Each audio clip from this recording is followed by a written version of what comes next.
Hey everybody, my name's Katie and I am the owner of Dryden House Publishing and the founder of the Dryden Experiment. And this is Dryden's weekly hangout where we get together and just try to keep a little bit of coordination to what we're doing and stay oriented. I have to warn you, this group has been talking before we started, and I think it's unlikely that we will stay coordinated in any fashion, but we'll have a go at it. So who are we and what are we talking about? Well, the Dryden Experiment is a set of genre environments available to fiction writers, game makers, music makers, anybody who would like to come in under the Creative Commons 4.0 BYSA license. And what that license says is that as long as you acknowledge that you got it from Dryden and you also put your materials under the BYSA license, you don't have to pay licensing fees to anybody, which is really fabulous because it allows us to work with a whole lot of different people in a shared environment like Lord of the Rings or Star Wars style environment without having to worry about licensing or rules, and we all help market each other and help support each other.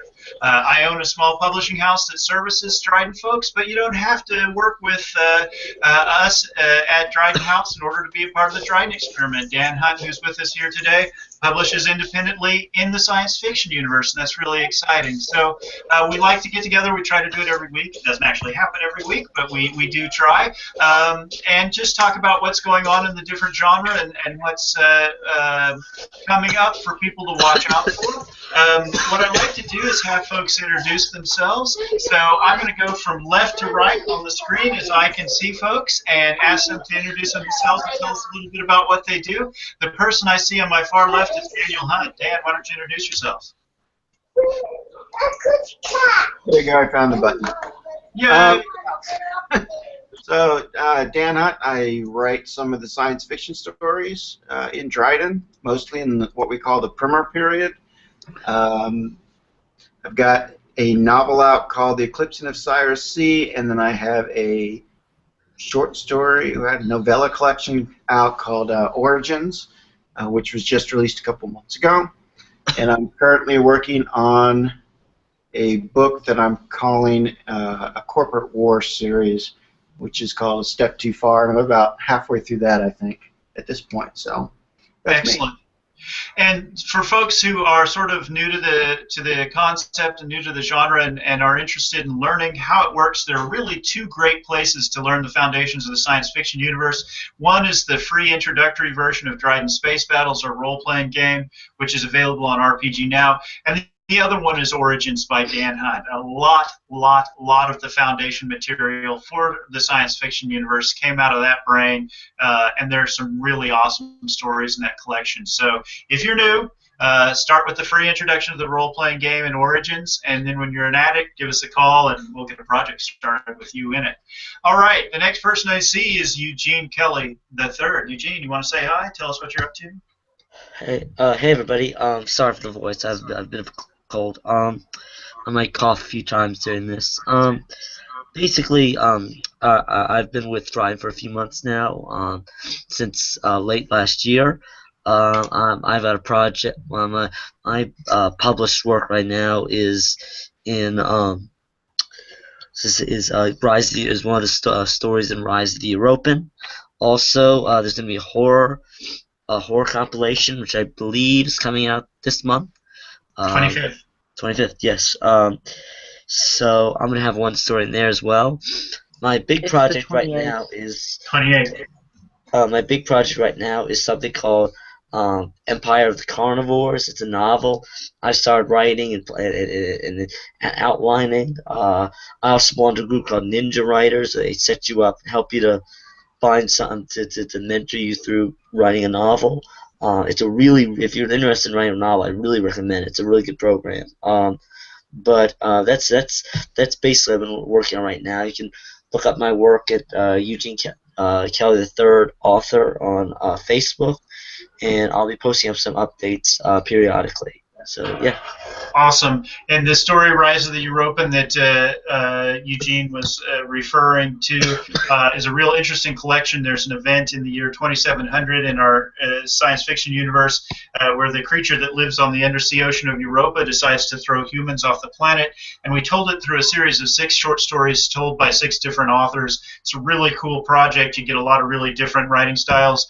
Dan Hunt and Tracy Vincent, who are both with us, also had stories in that collection. A lot of fun, available on Amazon and Smashwords and everywhere fine fiction is sold. All right, thank you, Eugene. Our next on my view is Nicholas William Mall. Nick, you want to say hi and tell us what you're up to?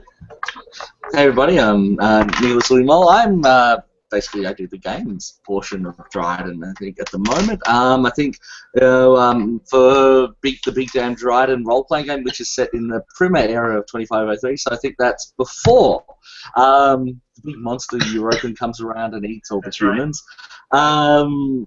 Yeah, for that particular role-playing game, we've got Patrons and Vassals coming out sometime in the near foreseeable future, which is a substantial expansion both to the background. It talks about how corporations actually work and run the planets of the mainline, and also it gives you a whole swag of extra weapons and gear and skins and whatnot to go out there and play with. We also have, sort of in the writing and soon playtesting stages, Charlie X, which is a little bit different from our last 2 supplements. I mean, the Bleeding Mind added psychic rules, Patrons and Vassals expanded out gear, equipment, and backgrounds and government and whatnot.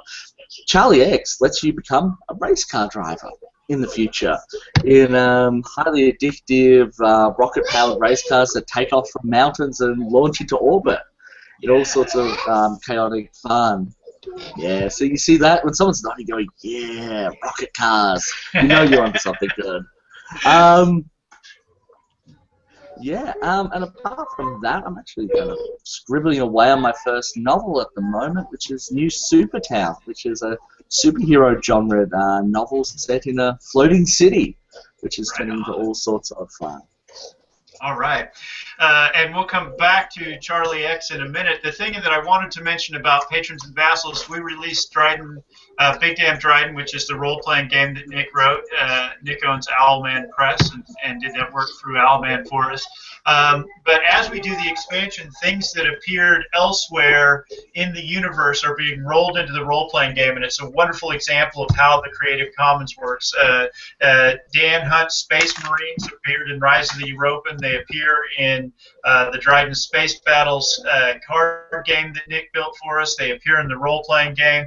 And what I'm most excited about Patrons and Vassals is that we have a genetic hybrid species in our universe that are cetaceans and humans. They are the flying space whales. And in Patrons and Vassals, they become playable characters. And so I'm very excited about the first opportunity I get to play a flying space whale.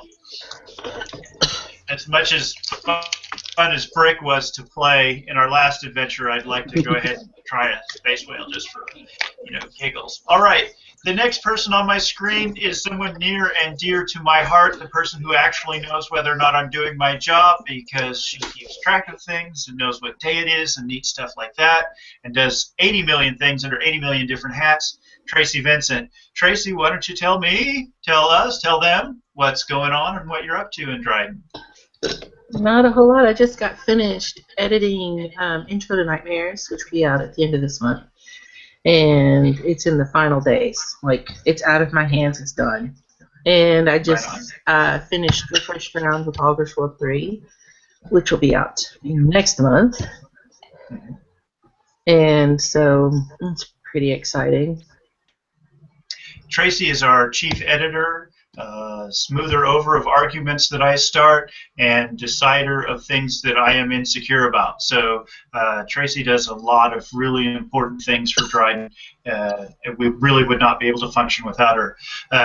The other person that I always try to mention when we have these conversations is Gavin Revitt, who is our artistic director at Dryden House. Also does work on contract for other folks working in Dryden.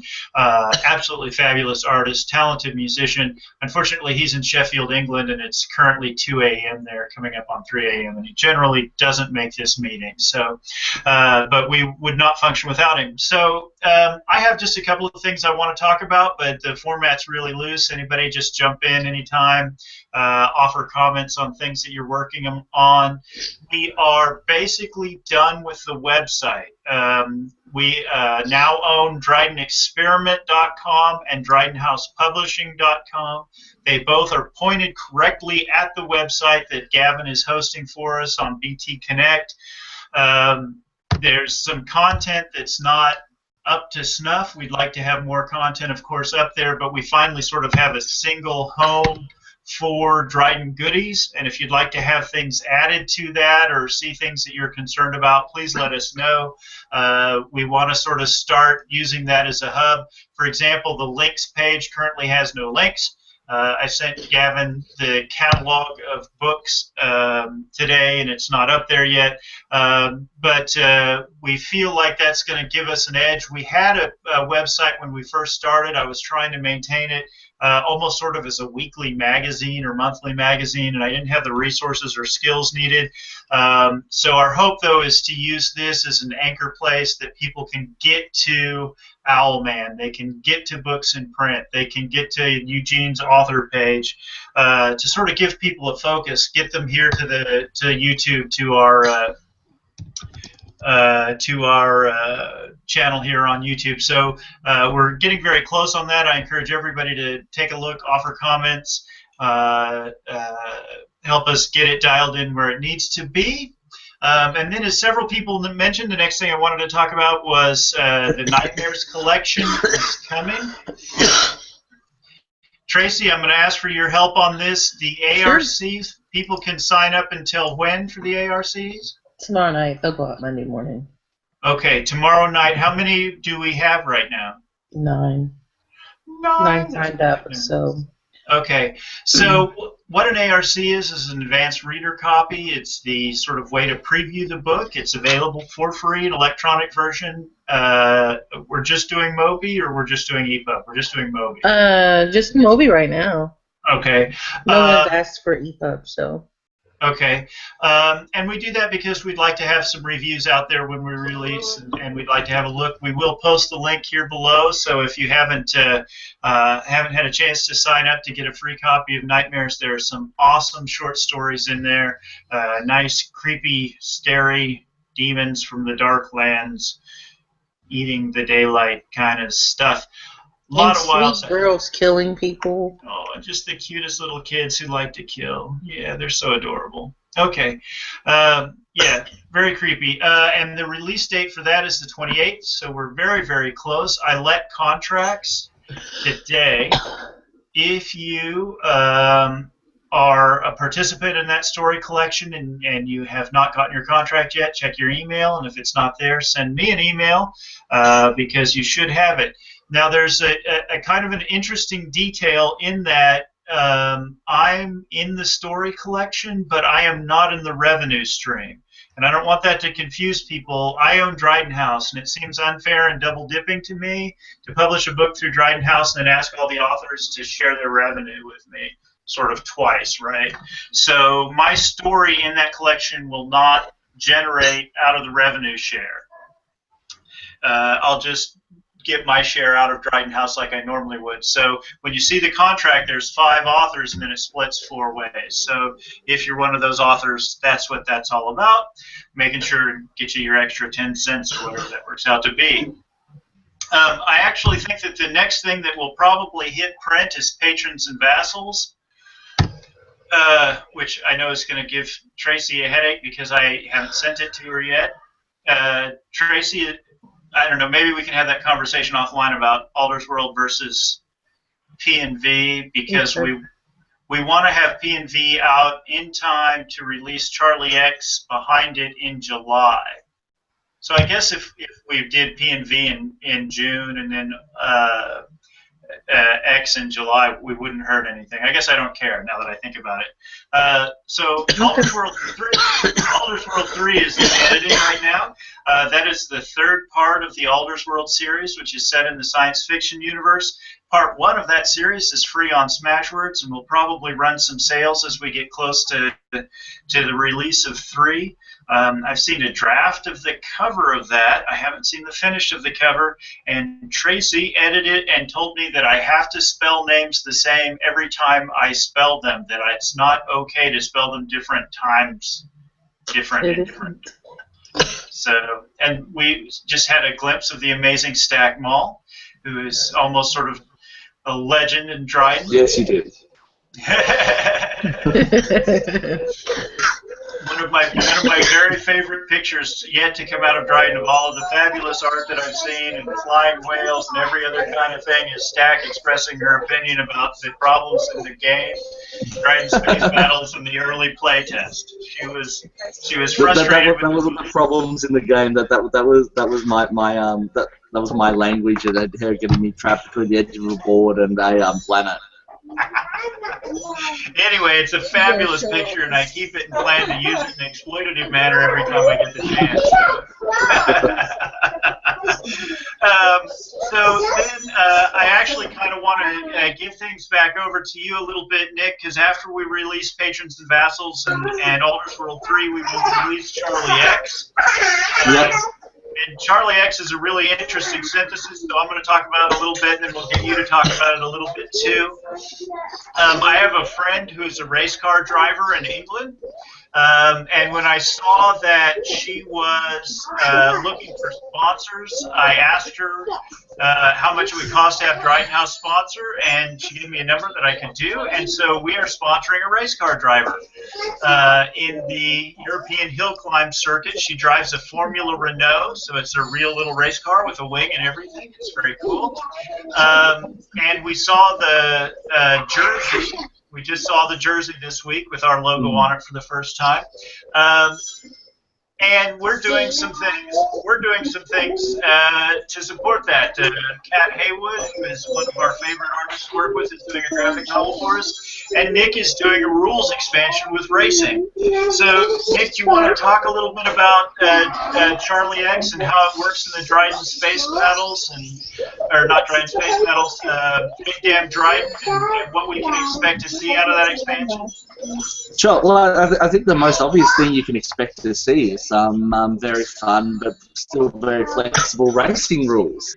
And those rules, while they're sort of initially geared for, I think, the Dryden version of the hill climb, which was mentioned before, where you hit a certain point in the race, you start going up the hill, you turn on an engine called a Mobius reactor, and that kind of shoots you at it reduces the friction rather to help you achieve better speeds, which then you use to shoot off the mountain and go into orbit. So while the rules are initially written for that from takeoff, so you have sort of 3 stages in that model race. You have your takeoff when you initially leave the start line. You have your flat where you're going through the town or the non-mountain area, I guess, and then you have the climb where you climb up the mountain, turn on the Mobius reactor, and then you have the launch. While it's written with those 4 stages in mind, at the same time you can kind of keep doing flat in the rules, and there's a rules provider in that it just keep doing flat. So if you want to do a regular lap race, a boring old non-launching, but anyway, if you want to do that kind of race, okay, no one launches into orbit. Or if you want to do a death race scenario, there's rules providers in there for if people are shooting at each other during the race. Yeah. So there's a proviso. So the rules are written with a sense of flexibility. At the same time, there's a whole heap of new skins, both path and context, that gear to basically driving and controlling cars at high speeds in race scenarios. There's one in there where you can be some sort of weird car-worshipping cultist, and your car gets a particular bonus from that. There's other things in there that just mean you're a better driver than the cat next door. The main piece of new sorry? I was just going to say, for people who aren't familiar with the Big Damn Dryden's role-playing setup, when you're developing your character, you have paths and skins, and these are ability sets, and they give you different kinds of bonuses. And some of the ones that Nick has written for Charlie X are really very entertaining. In part because there's things like the car cultist, and then in part because there's such a thing in the science fiction universe as addictive equipment. The neural interface between you and your gear will create an addiction, and it is possible to become addicted to your car, and that's fun and exciting and causes all sorts of mayhem in the graphic novel. I'm sorry to interrupt. Please pick back up. No, that's okay. That's okay. So, yeah, so obviously the main piece of equipment that is coming out of Charlie X is obviously the race cars. That's the main piece of new armoring item, and they are. While the sort of the background and the races themselves deal with these, they call them stimulant injectors. So it's a cybernetic piece of gear that you wire into, and it wires your brain directly to the interfaces of the vehicle. At the same time, it fills you with all sorts of wonderful substances that boost your reaction time and your attentiveness and whatnot. So while the main sort of cars are the stimulant injectors, there is a rule system in there for building your own and customizing your own race cars. So yeah, that's the main sort of piece of item that comes out of there. Give me 2 secs, guys. You bet. Nick has gone away. He will be back. And we'll come back. We'll come back to Charlie X for a second too. Oh, and he's back. Yeah, I literally 2 seconds.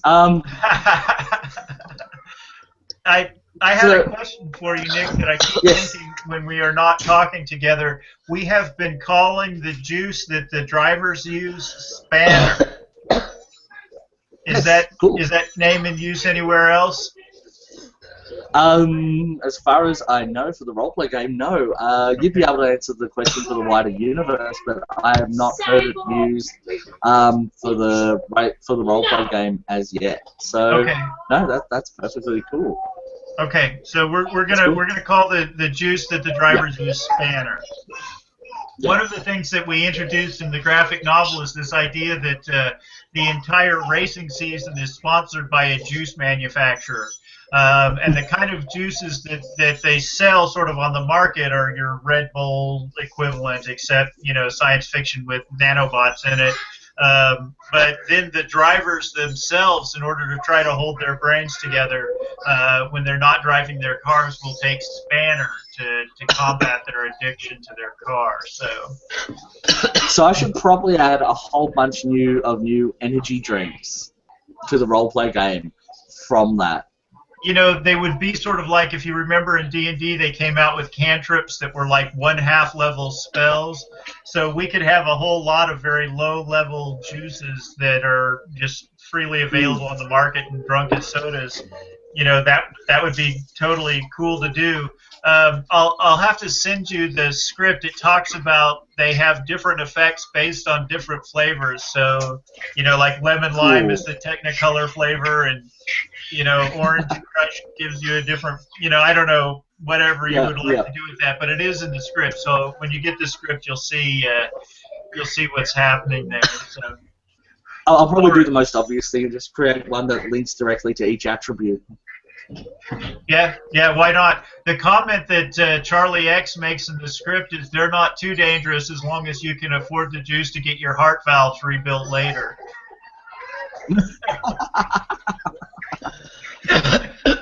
So they are not without consequences, but they are not nearly as deadly as some of the other juices that are the combat stems or Spanner that the race drivers use, or that stuff that the Geist Marines use would certainly be a lot more toxic than it's Joy Juice, JOIC. All right, so but power armor for the Geist Marines. Power armor. Yeah, power armor. That stuff's not much else is going to hurt you if you're just taking some toxic juice and you're wrapped in power armor. That's about the only dangerous thing you're doing. Right on. So what will happen is that on the 7th of May, I think, Charlie Martin, the race car driver, has her first race. And when she races, we will post pages of the graphic novel. and race results for her. And we think that that's being hosted by MoteCon. As a pass-through. We may end up hosting it ourselves, but it looks like MoteCon is going to do it. And then when we release the role-playing expansion, we'll of course post it all over the blog and everywhere else. And Charlie will talk about us in her racing blog, and she's part of Motorsports News, has her own show on Motorsports News, and so will appear on English television with Charlie and anywhere in France that Charlie is. And the hope is that by doing sort of a combined deal like this, reaching out into the role-playing community, reaching out into the graphic community, reaching out into the racing community, we can create a kind of a vibe that raises the overall awareness of Dryden dramatically. The initial reaction is really very good. When we posted the Charlie X page, it got 80 followers in the first 24 hours. Hasn't done anything since because we don't have any art to put up, but it looks like it's going to be a very good way for us to overall increase the awareness of Dryden, which helps everybody under the model, right? Everybody that's got stories out there wants to promote Charlie X because it brings attention back to what they're doing. So we're very excited. The other thing, Nick, you talked about Supertown. You want to start preparing folks for what's going to happen? Is Supertown going to come into Creative Commons? Is it going to be a Dryden experience? I believe we kind of said that the last hangout I was in, did we not? I think we did. That Supertown was coming through the Dryden experiment. That 2016 there was going to be, because you put me on the spot as well. I remember. There was going to be supers in Dryden. Yeah, it was either supers or fantasy, and you said supers. Yep. So you want to tease us? You want to tell us what that's about? I don't know, Tracy. Am I allowed to tease that yet?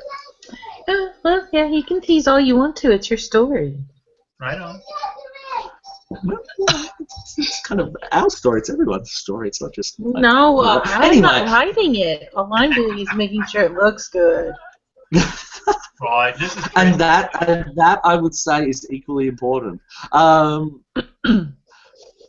Okay, so New Supertown is well, it's the onset of the Dryden superhero universe. It's a novel I am currently working on.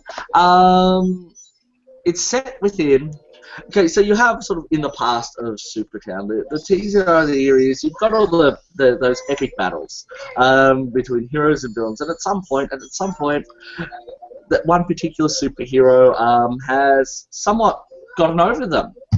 And he's built a new city literally over the top of the old city in which all these battles were taking place. And it's called New Supertown. And the idea of New Supertown is all that, you've still got superheroes, but all that sort of stuff, all those epic battles are meant to be somewhat over. And that you've got this shining utopia, you've got the end of the mission, the shining utopia is meant to come.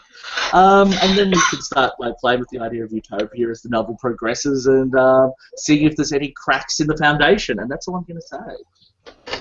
Right on. Will it become a role-playing game as well?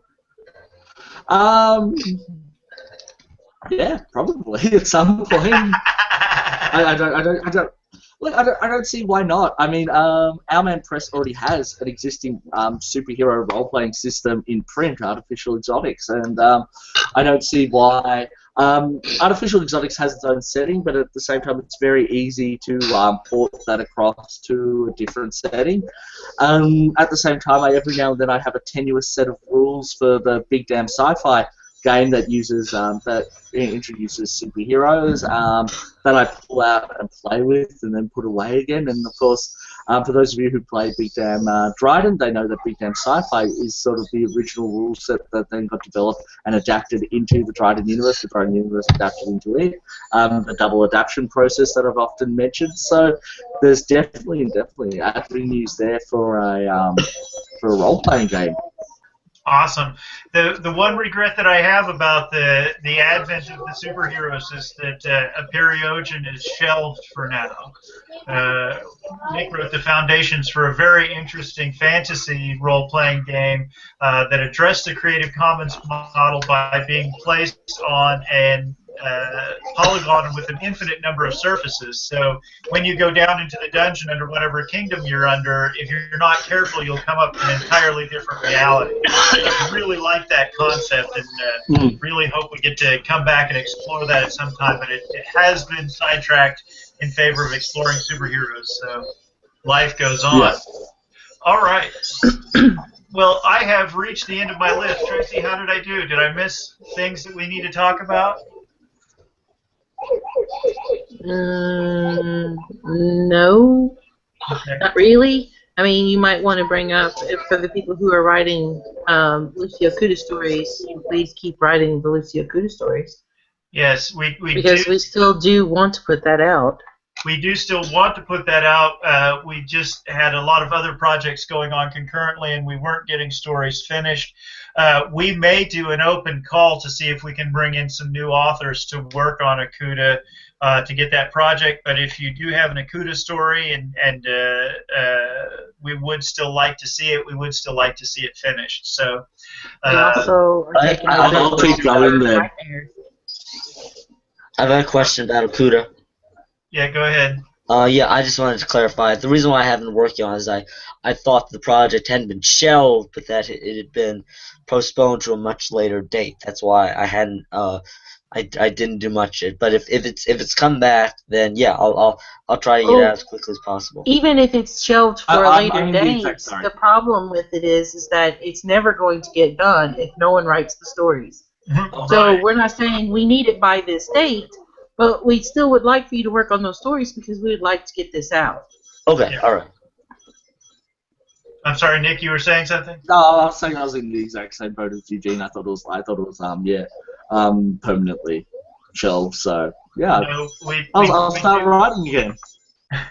We do plan to do it. We just weren't able to hit any of the dates because we had everybody tied up every other direction. So we just took the date off of it, but we do intend to finish it sooner or later.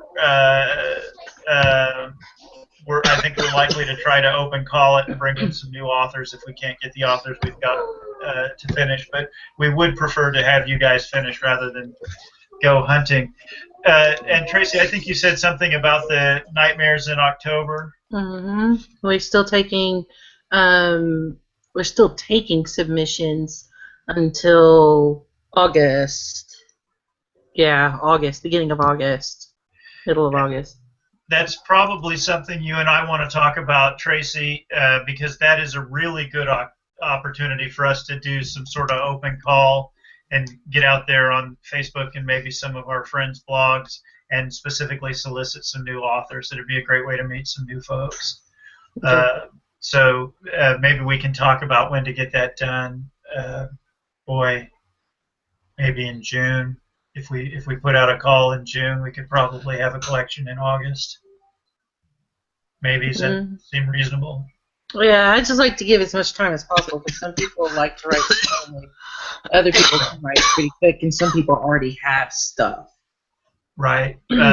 Maybe we can see if we can dedicate a week into it in May, and you and I can get out there and hammer away and see if we can drum up some submissions. Okay. Okay, but we will be doing a short story collection hopefully every October from now into infinity in the nightmares. Excuse me, I'm about to sneeze, you guys. Sorry about that. Here comes 15 sneezes.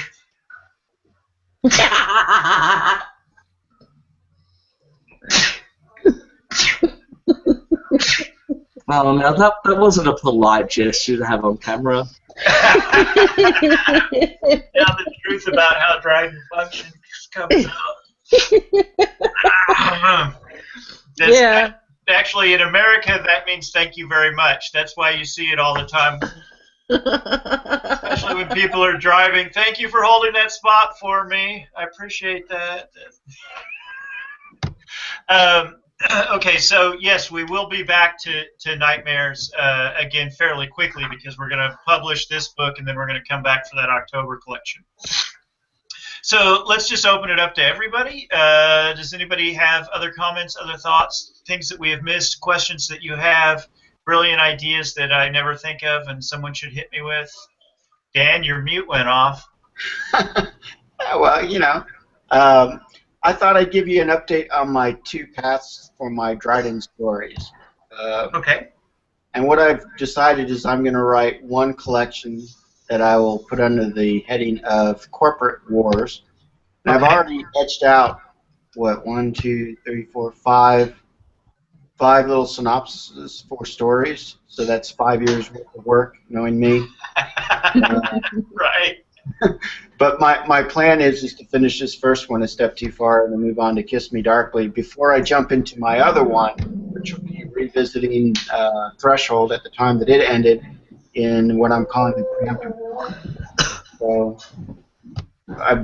that's kind of my long-term planning, and I think this is something that you, me, and Tracy have talked about, is trying to be more specific on how we plan to write stories.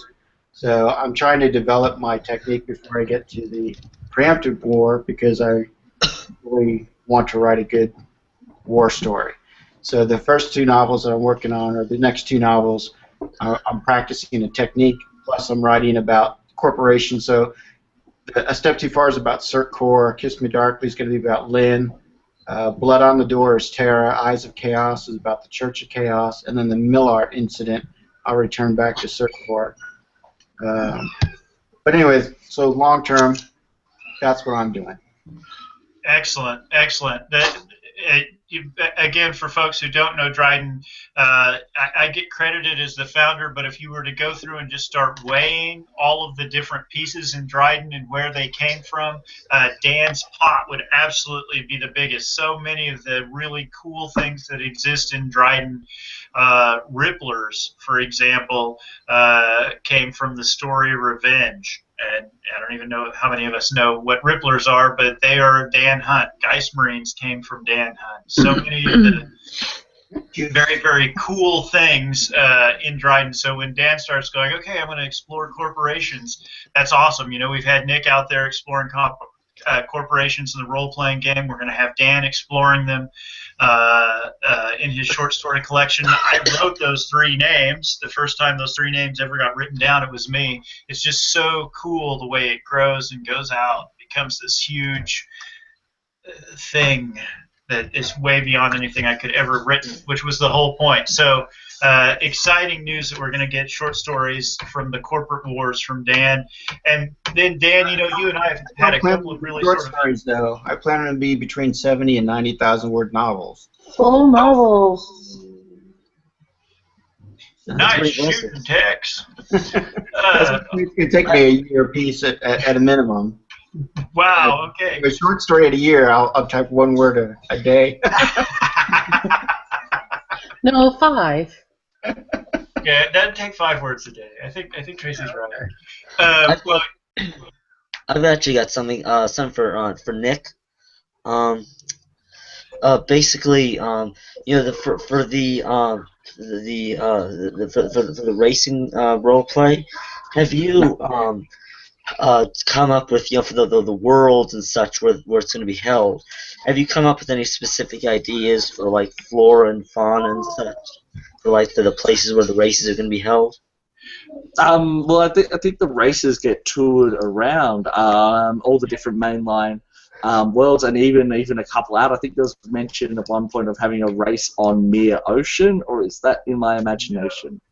No. As a matter of fact, I can tell you the season that we have planned starts on not Romeo Prime, but the CERT capital.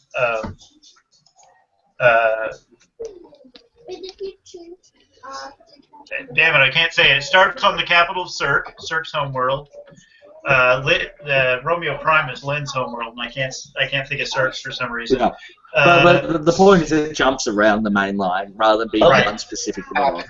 Okay, that makes sense. Like, because I was thinking, like, if you had, like, for any worlds that are sort of in terms of what they look like and what they are ambiguous. I could, if you wouldn't, if it's not a problem, I could maybe draft a few ideas of like what the race would look like, what creatures they might see as the races go Yeah. by, and such like that. You're always if you Go ahead, Nick. I was going to say, if you're willing to do that, that's always immensely definitely. useful for the role play game. Like, I wrote and now that I'm saying, I remembered that I've just got to finish a few bits and bobs on an NPC character descriptions and whatnot. I wrote an adventure campaign a while back called Subject Mercury, and that was basically set. Pardon? I forgot. Yeah, I think we both forgot. And that was set on a planet called Fiona, and the whole deal with it was outside the main line, but it was a water world. And so we went kind of into one particular Lynn colony on the planet, and we went into all sorts of different sort of creatures that occurred. But the point is that, you know, that was really sort of good for that one campaign. But if there's sort of description out there of sort of different worlds and different kinds of flora and fauna, because the flora and fauna rules we have now, as everyone who's played the roleplay game knows, it's very generic. You know, let's say you're in the savannah, you can go, well, I'm going to put a terrestrial apex predator there, and you know, at face value, that's a set of statistics with a name on it.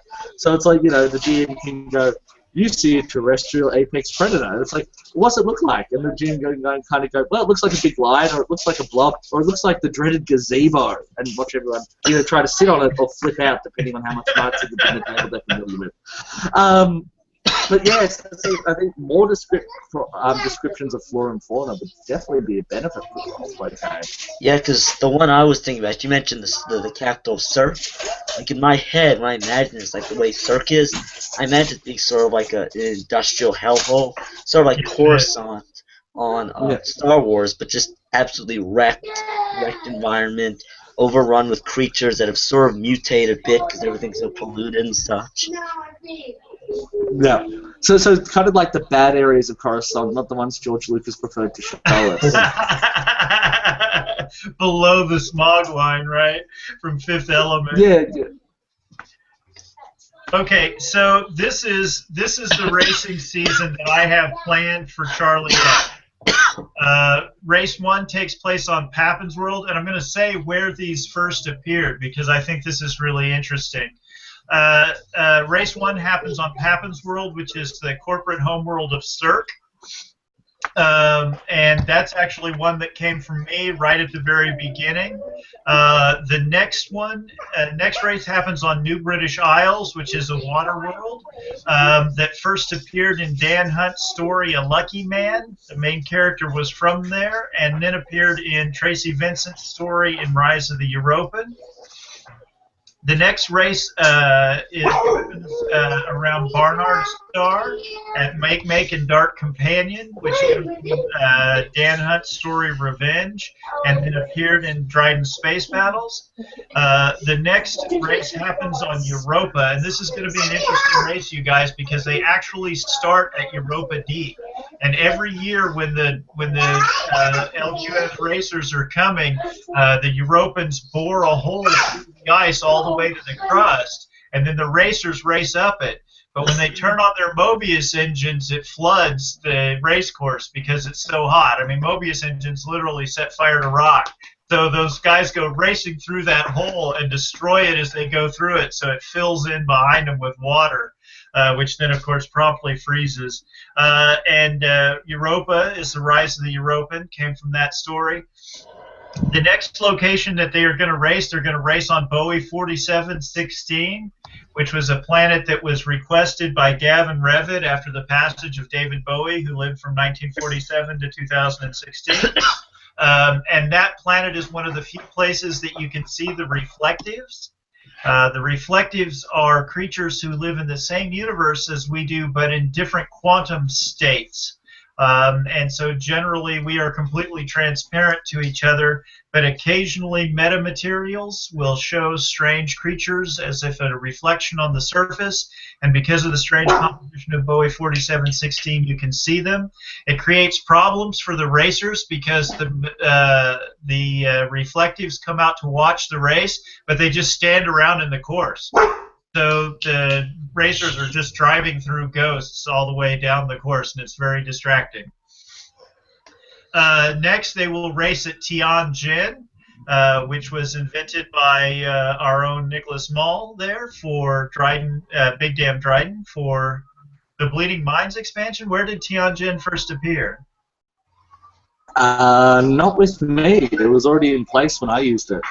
No, Oh, was it? Tianjin was already in place. Did you invent Tianjin, Dan? Yeah, it's in Eclipse, and that's where they go and they find the brother.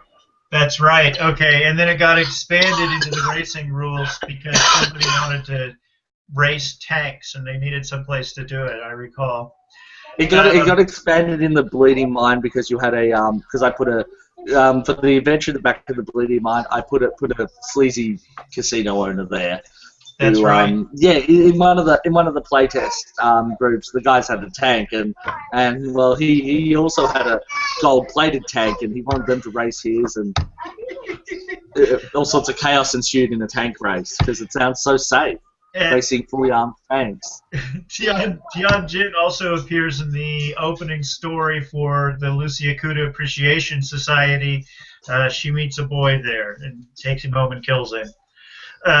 Like every good romantic does. And then the final race of the season happens at League Prime, which was one of the original planets. Gavin drew it for us as a moon in orbit around a gas giant with rings, and so League Prime has come to be known as one of the most beautiful places in human space, and I thought it would be a good place for the last race with Charlie X shooting off into space in front of this giant planet with rings, because that just seemed badass. So that's the racing season that we have defined. I've actually written 2 of them, and I'm at work on the 3rd one right now. And I need to get that so that I can get it to Nick so that he can put it in the back of Charlie X, the role-playing supplement, or into the content of Charlie X, the role-playing supplement.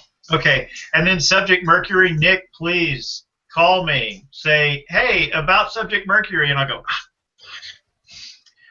Subject Mercury. I think Subject Mercury is kind of my fault. Sorry, you were saying? Well, we can share fault. There's plenty to go around. It's the first just sort of playable scenario. It doesn't really expand the rule set. It's a play adventure, and it's very interesting, and I have the draft of it. Our goal is to make a lot of those available for the role-playing game and just market them through RPG Now in e-format. And it's not actually a really big project, Nick, and I do want to do it. It has not been on my calendar. So we need to make sure and get it worked because it's ready to go. Well, I need to finish the NPC descriptions in the back there, and that's kind of, I guess, the last of the writing bit for it. So the Subject Mercury is, as Katie said, it's a play adventure. It's a series of short scenarios with a linked narrative where you're on a particular planet, and you've got the sort of the merry old go pick up the stuff from the guy, get it back, deliver it, with all sorts of merry hijinks in the middle. It's a series of 4 adventures. You could play them all as one really, really long game in a single session if you were feeling spry. You could break them up and put other ones in the middle to make an extra long campaign, or you could just run them as 4 separate adventures in a flexible. We've put a lot of emphasis into detailing the particular geographic area those adventures take place in. There's a lot of going back and revisiting. So you get a nice bit of a sandbox feel there where you could do anything. Hell, if you really want to, you could abandon the mission, assassinate the governor, join the rebellion, and take over the colony and become your own little warlord. Woohoo! There's a reference to the Sioux Finn and their eternal campaign for democracy that's going to turn up here in Charlie X. The overthrow the corporate masters will appear in Charlie X. I won't spoil it just in case somebody's watching that would want to read it later. The expansion we continue to wait for from Tony, Nick. Tony went and had a baby, and he's all distracted with his baby stuff. And that's a nice congratulations to him. Yeah, congratulations to Tony Ochoa. One of our playtesters in Manhattan, Kansas is Tony Ochoa. He's writing expansion materials for the game, but has been somewhat slow delivering it on account of this whole baby thing. So I guess we can be sort of understanding of that. Laura Conrad stood us up this evening because she's hanging out with her boyfriend. And what? Yeah, how dare she? My gosh. You know, you try to take over people's lives and they go right on having lives, and, you know, this has got to be stopped. All right, well, you guys, I am all talked out. What else do we have? What's the round robin? What's the thought in the room? My brain is dead. Tracy's I've been experiencing working brain a lot lately. and we love you for that. I love you for that. I can't speak for everybody else, but Well, I I wouldn't have get very freelance far. projects that I have to get done, but I have to get Dryden stuff done first. So Right. I have to work on my Dryden stuff, then work on those, so I have 2 more projects to get done by the end of the week. You know, Tracy, speaking as your boss, as long as you're confident in your pacing, I don't care which one you do first. You know when things are due for Dryden, and if you're like, yeah, I can get that done on Thursday, I'm totally cool with you prioritizing what you need to prioritize. I know Well, you'll come through for Dryden.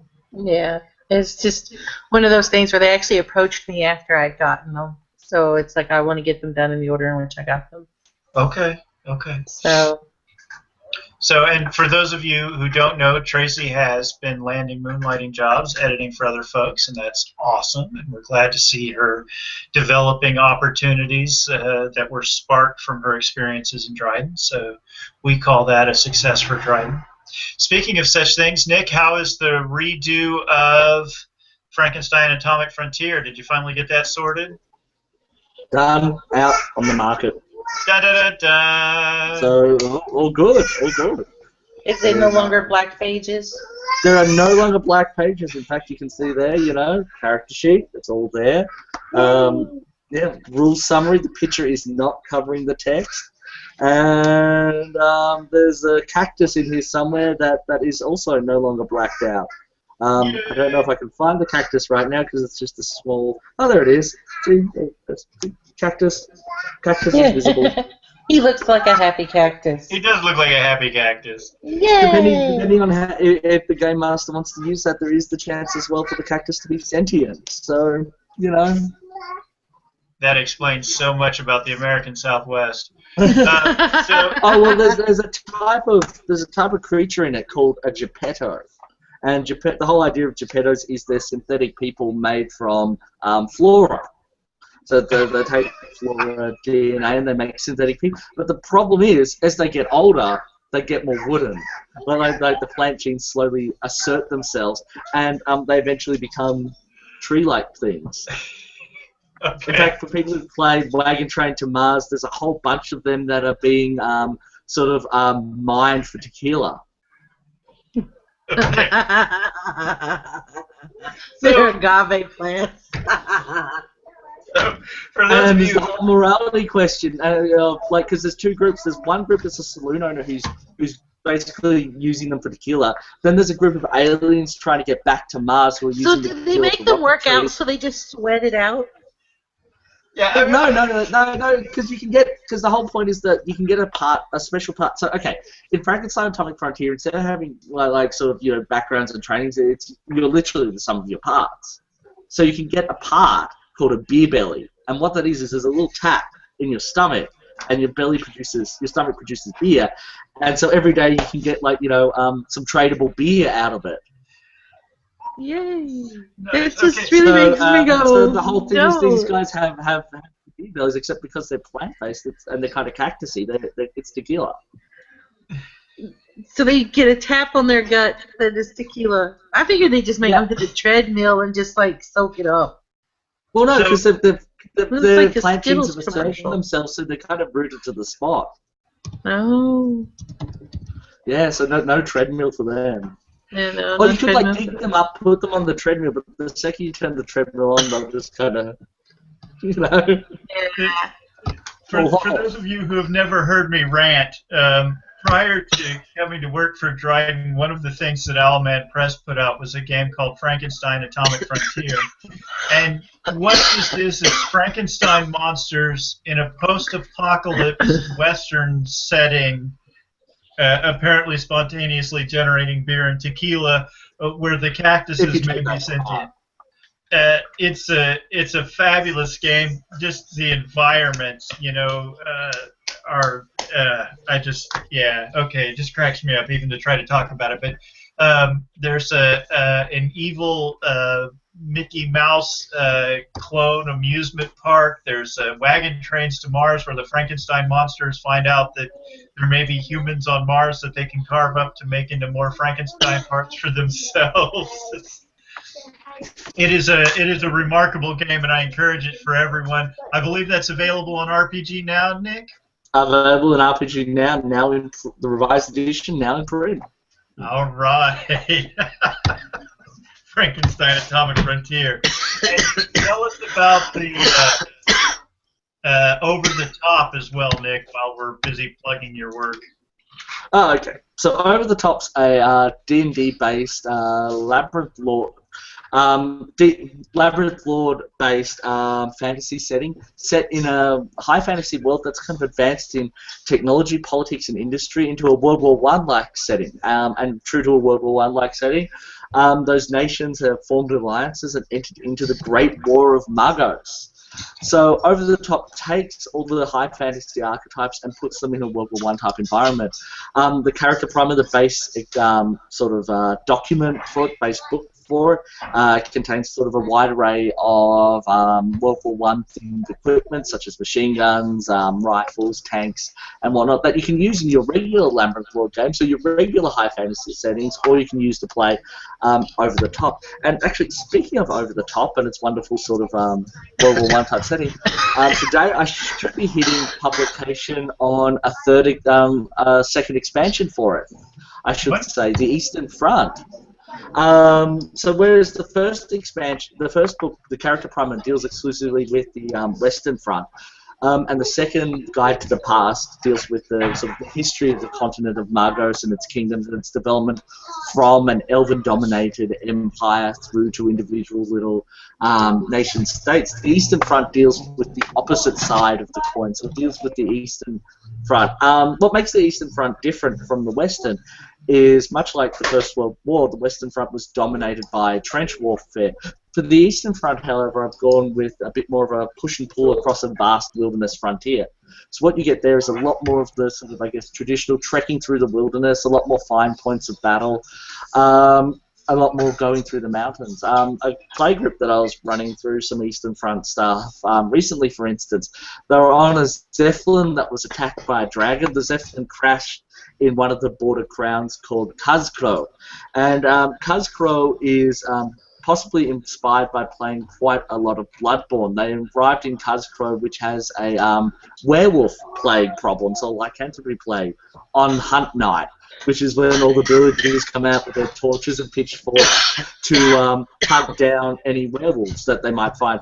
And a werewolf could really be like sort of anyone infected by lycanthropy or who looks like they got affected by lycanthropy. But the point is, all bets are off for laws and crime on Hunt Night. So you get a lot of sort of robberies happening out there in the wilderness. And when you have a Zeppelin crash, it's like, well, these mysterious outsiders are obviously werewolves with their sort of wonderful military equipment and sort of free loot and bags of gold from previous adventures.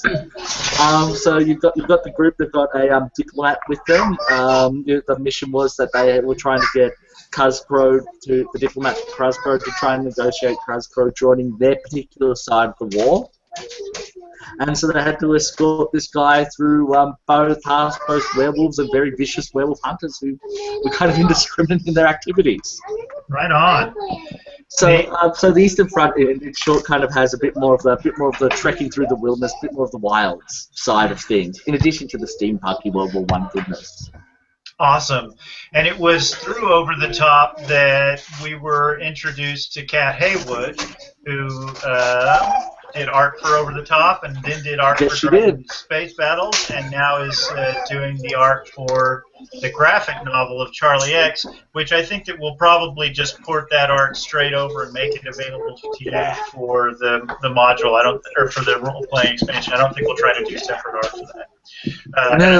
And also you want them to link up nicely and stuff. Right on. And I think that we've already talked to both you and Kat about how to do that in terms of the licensing and making sure that she gets included in Charlie X, The Rules Expand. I think that conversation's already happened, hasn't it? Mm. Yes, Okay. At least All I right. remember it happened. Yay! Well, if two of us remember, then it must be true. Must be true. We could look it up on the internet just for final verification, because if it's on the internet, it must be true. All right. Well, kids, I'm around to continue to chat and hang out, but I'm kind of feeling like that we have covered all the topics that we need to cover for folks who are watching on the outside. Questions, thoughts, last parting gifts before we are done? All right, everybody, thank you for joining us this evening. This has been the Dryden Weekly Hangout. We'll be back next week to talk about other exciting things going on in Dryden. Thank you very much. Bye-bye.